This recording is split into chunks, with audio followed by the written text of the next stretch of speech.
Bismillahirrahmanirrahim.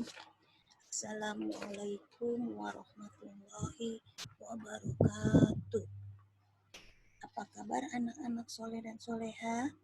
Ya, Ibu berharap kita semua dalam keadaan sehat walafiat ya. Tetap semangat belajarnya walaupun di rumah ya. Oke, baik. Untuk pertemuan kali ini kita akan membahas pelajaran tematik tema 1, subtema 1, muatan pelajaran SBDP. Nah, pada pembelajaran kali ini kita akan membahas tentang patung.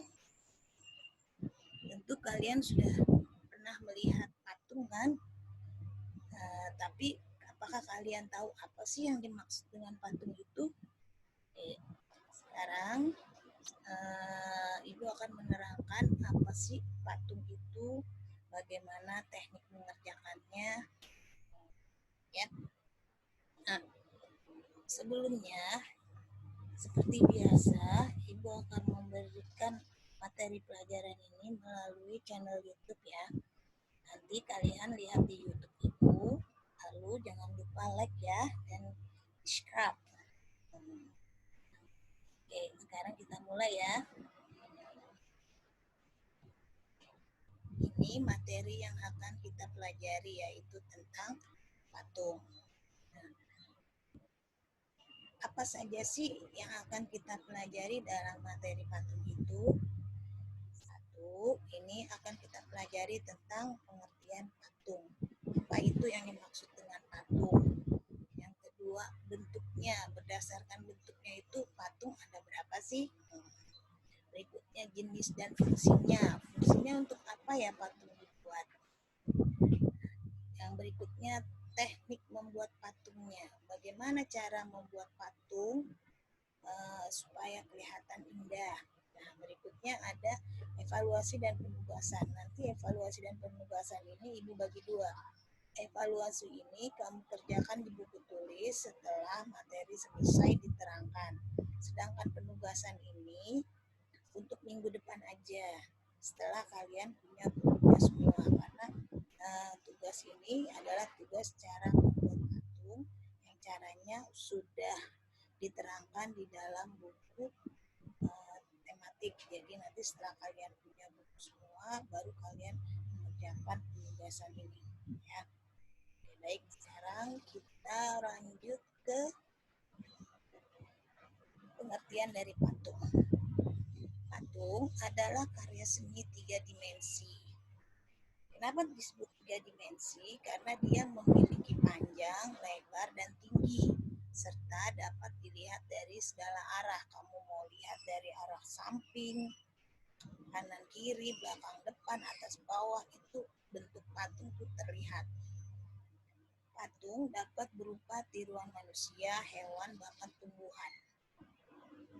Ya, kan kamu pernah lihat kan patung yang seperti manusia, ada yang seperti hewan, ada yang seperti tumbuhan.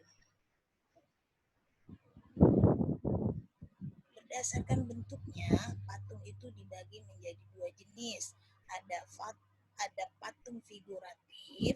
Patung figuratif itu adalah patung yang bentuknya nyata seperti hewan, tumbuhan, atau manusia. Ini contohnya patung figuratif. Sedangkan yang kedua disebut patung non-figuratif. Bentuknya itu abstrak. Nih, seperti ini. Ya. Berikutnya, jenis dan fungsi patung. Jenis dan fungsi patung itu dibagi menjadi ada patung religi yang digunakan sebagai sarana ibadah. Ini seperti contoh patung Buddha ya. Patung Buddha ini biasanya ditaruh dekat candi di tempat peribadatan. Jadi ini untuk sarana sebagai sarana ibadah orang Buddha. Yang berikutnya adalah patung monumen untuk mengenang jasa pahlawan atau peristiwa bersejarah. Patung ini siapa yang tahu ada di mana ini? Ya, patung ini ada di lubang buaya. Nah, patung ini mengingatkan pada peristiwa apa? Nah, patung ini mengingatkan pada peristiwa G30S PKI, di mana 7 jenderal ini dikuburkan di dalam sumur, di dalam lubang di dekat lubang buaya. Maka dibuat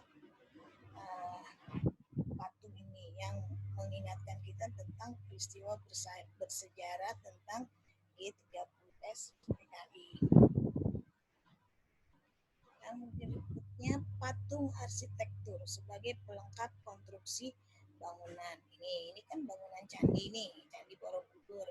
Maka arsitek yang membuat patung yang menandakan ini adalah sebagai pelengkap konstruksi bangunan candi. Yang berikutnya adalah patung dekorasi sebagai bangunan taman atau tempat lainnya. Berikutnya adalah patung seni hanya untuk dinikmati keindahan bentuknya. Ya, jadi patung itu dibuat tapi tujuannya hanya untuk dinikmati keindahan bentuknya aja. Yang berikutnya, teknik membuat patung.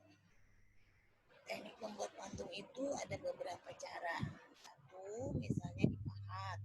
Dipahat itu caranya dengan mengurangi bagian yang tidak diperlukan sehingga tercipta bentuk patung yang diinginkan. Bahan-bahan yang digunakan dalam membuat teknik patung itu bahan dasarnya adalah batu dan kayu. Ini seperti ini. Pemahatnya sedang memahat bentuk tumbuhan. Berikutnya dengan cara dicetak atau dicor. Caranya bagaimana? Caranya dengan memanaskan bahan dasar, kemudian dimasukkan ke dalam cetakan yang telah dibentuk rupa patungnya. Seperti ini nih. Ini kan bentuk cetakannya. Nah, bahan dasarnya dimasukkan ke sini. Nanti hasilnya berbentuk seperti ini.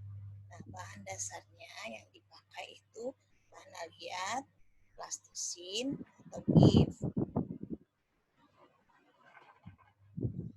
Yang berikutnya dengan cara dibentuk atau membutsir.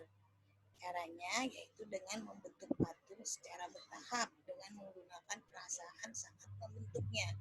Nih, seperti ini nih.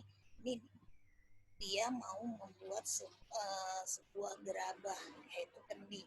Maka dalam membentuknya ini harus penuh dengan perasaan, penjiwaan supaya nanti hasilnya jadi bagus.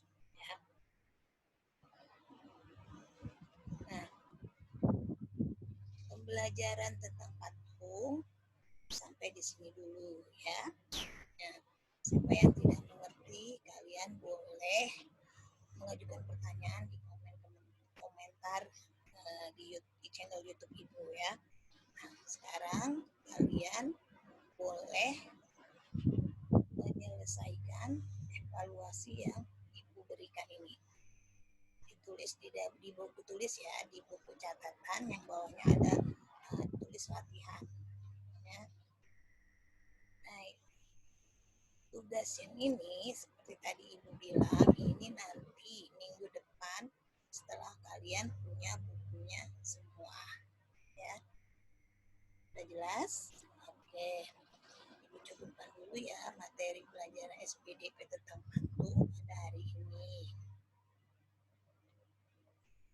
Semoga kalian semua dapat mengerti dan memahaminya. Kalau nanti kalian sudah punya bukunya, tolong dibaca-baca ya tentang materi yang sudah Ibu terangkan. Terima kasih anak-anak. Assalamualaikum warahmatullahi wabarakatuh. Tetap semangat.